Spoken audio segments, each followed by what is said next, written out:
الحمد لله رب العالمين، والصلاة والسلام على سيد الأنبياء والمرسلين، أما بعد فأعوذ بالله من الشيطان الرجيم، بسم الله الرحمن الرحیم۔ آج کے بیان میں ہم کچھ پانی کے بارے میں عرض کریں گے کہ کس قسم کے پانی اور کون سے پانی کے ساتھ آپ وضو اور غسل کر سکتے ہیں۔ اللہ تعالیٰ کا فرمان ہے قرآن پاک میں، وَأَنزَلْنَا مِنَ السَّمَاءِ مَاءً طَهُورًا، یعنی آسمان سے ہم نے پاک کرنے والا پانی اتارا۔ پھر فرماتا ہے وَيُنَزِّلُ عَلَيْكُم مِّنَ السَّمَاءِ مَاءً لِيُطَهِّرَكُم بِهِ وَيُذْهِبَ عَنكُمْ رِجْزَ الشَّيْطَانِ، یعنی آسمان سے تم پر پانی اتارتا ہے کہ تمہیں اس سے پاک کرے اور شیطان کی پلیدی تم سے دور کرے۔ پانی کے بارے میں چند ضروری مسائل یاد رکھیں۔ جس پانی سے وضو جائز ہے اس سے غسل بھی جائز، اور جس سے وضو ناجائز ہے اس سے غسل بھی ناجائز ہوگا۔ بارش، ندی، نالے، چشمے، سمندر، دریا، کنویں اور برف اولے کے پانی سے وضو کرنا جائز ہے۔ جس پانی میں کوئی چیز مل گئی کہ بول چال میں اسے پانی نہ کہیں بلکہ اس کا کوئی اور نام ہو گیا، جیسے شربت، یا پانی میں کوئی ایسی چیز ڈال کر پکائیں جس سے مقصود میل کاٹنا نہ ہو، جیسے شوربہ، چائے، گلاب یا اور عرق، اس سے وضو اور غسل جائز نہیں ہے۔ اگر ایسی چیز ملائیں کہ یا ملا کر پکائیں جس سے مقصود میل کاٹنا ہو، یعنی مقصد دھونا ہو، جیسے صابن یا بیری کے پتے، تو اس سے وضو جائز ہوگا جب تک کہ اس کی رقت زائل نہ کر دے، اور اگر ستو کی مثل گاڑھا ہو گیا تو پھر وضو جائز نہیں ہے۔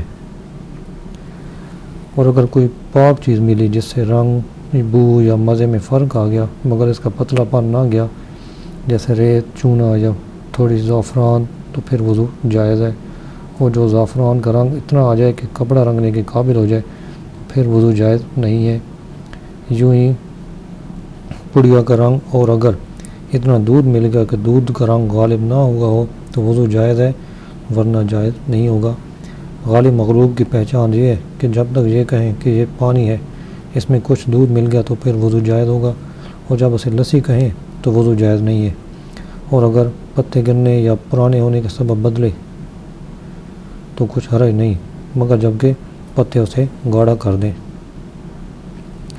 بہتا پانی کہ اس میں تنکا ڈال دیں تو بہا لے جائے، پاک اور پاک کرنے والا ہے۔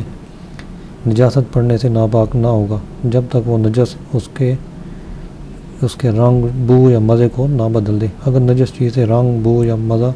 بدل گیا تو پھر وہ پانی ناپاک ہو گیا۔ اب یہ اس وقت پاک ہوگا کہ نجاست طے نشین ہو کر اس کے اوصاف ٹھیک ہو جائیں، یا پاک پانی اتنا ملے کہ نجاست کو بہا کر لے جائے، یا پانی کے رنگ، مزہ، بو ٹھیک ہو جائے۔ اگر پاک چیز نے رنگ، مزہ اور بو کو بدل دیا تو وضو غسل اس سے جائز ہے جب تک چیزیں دیگر نہ ہو جائے۔ مردہ جانور نہر کی چوڑائی میں پڑا ہے اور اس کے اوپر سے پانی بہتا ہے، تو جتنا پانی اس سے مل کر بہتا ہے اس سے کم ہے جو اس کے اوپر سے بہتا ہے، یا زائد ہے یا برابر، مطلقاً ہر جگہ سے وضو جائز ہے، یہاں تک کہ موقع نجاست سے بھی، جب تک نجاست کے سبب کسی وصف میں تغیر نہ آئے۔ یہی صحیح ہے اور اسی پر اعتماد ہے۔ چھت کے پرنالے سے بارش کا پانی گرے وہ پاک ہے، اگرچہ چھت پر جا بجا نجاست پڑی ہو، اور اگرچہ نجاست پر نالے کے منہ پر ہو، اگرچہ نجاست سے مل کر جو پانی گرتا ہو وہ نصف سے کم یا برابر یا زیادہ ہو، جب تک نجاست سے پانی کے کسی وصف میں تغیر نہ آئے، یعنی اس کا رنگ، بو اور مزہ تبدیل نہ ہو جائے، اور اسی پر اعتماد ہے کہ یہ صحیح ہے۔ اور اگر پانی میں بارش رک گئی اور پانی کا بہنا موقوف ہو گیا تو اب وہ ٹھہرا ہوا پانی اور جو چھت سے نیچے ٹپکے گا وہ ناپاک ہوگا۔ یوں ہی نالیوں سے برسات کا بہتا پانی پاک ہے جب تک نجاست کا رنگ، بو یا مزہ اس میں ظاہر نہ ہو۔ رات سے وضو کرنا، اگر اس پانی میں نجاست مرئیہ کے اجزاء ایسے بہتے جا رہے ہوں کہ جو چلو لیا جائے گا اس میں ایک آدھ ذرہ اس کا بھی ضرور ہوگا، جب تو ہاتھ میں لیتے ہی ناپاک ہو گیا، وضو اس سے حرام ورنہ جائز ہے اور اس سے بچنا بہتر ہے۔ نالی کا پانی کے بعد بارش کے ٹھہر گیا اگر اس میں نجاست کے اجزاء محسوس ہوں یا اس کا رنگ بو محسوس ہو تو ناپاک ہے، ورنہ پاک ہوگا۔ 10 ہاتھ لمبا 10 ہاتھ چوڑا جو حوض ہو اسے دا دردہ اور بڑا حوض کہتے ہیں۔ یوں ہی 20 ہاتھ لمبا اور 5 ہاتھ چوڑا یا 25 ہاتھ لمبا 4 ہاتھ چوڑا غرض کل لمبائی چوڑائی 100 ہاتھ ہو، اور اگر گول ہو تو اس کی گولائی تقریباً 35.5 ہاتھ ہو، اور 100 ہاتھ لمبائی نہ ہو تو چھوٹا حوض ہے، اور اس کے پانی کو تھوڑا کہیں گے اگرچہ کتنا ہی گہرا ہو۔